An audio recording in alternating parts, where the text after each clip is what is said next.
For over 1,000 years, Constantinople was the jewel of the world, a city of gold, faith, and unimaginable power. But behind its shining walls, the heart of the empire beat with fear, blood, and dark secrets. This is the side of Constantinople that history rarely shows. Welcome to the city's shadow.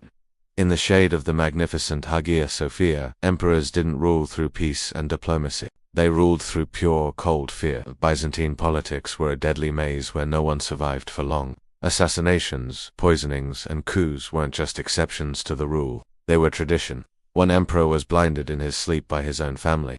Another was horrifically mutilated in front of roaring crowds. Some were quietly strangled with silk cords, a twisted sign of respect so their royal blood wouldn't pollute the sacred palace floors.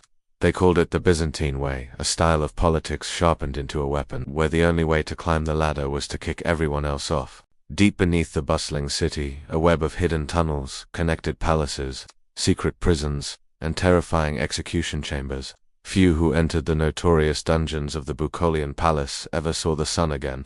Prisoners were left in a darkness so complete, so absolute, that they eventually forgot what the world even looked like. But the streets above were no safer. The city was a powder keg, and religious riots often shook it with horrifying brutality. The Nika Revolt in the year 532 was the most infamous.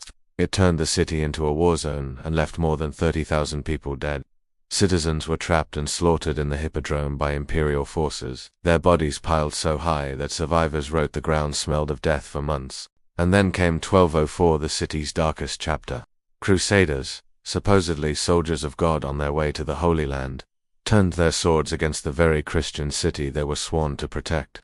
For 3 long days, they looted Constantinople without mercy. Churches were burned to the ground, priceless relics were stolen, women were assaulted, and ancient libraries holding the wisdom of centuries were destroyed. They even melted down holy icons, just for the gold inside. Eyewitnesses wrote that the city itself seemed to cry. Its beautiful golden mosaics were blackened by fire, and its grand streets ran red with blood. A spiritual capital, once the light of the world, was turned into a graveyard.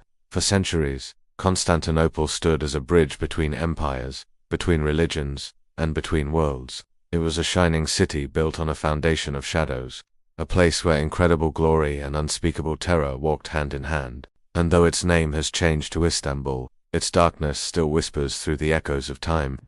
It's a haunting reminder that even the most glorious empires often fall not from outside attacks, but from the darkness they harbor within. Thank you for watching. If you found this journey into the dark side of history as fascinating as I did, don't forget to like, subscribe, and hit that notification bell so you don't miss our next video. See you next time.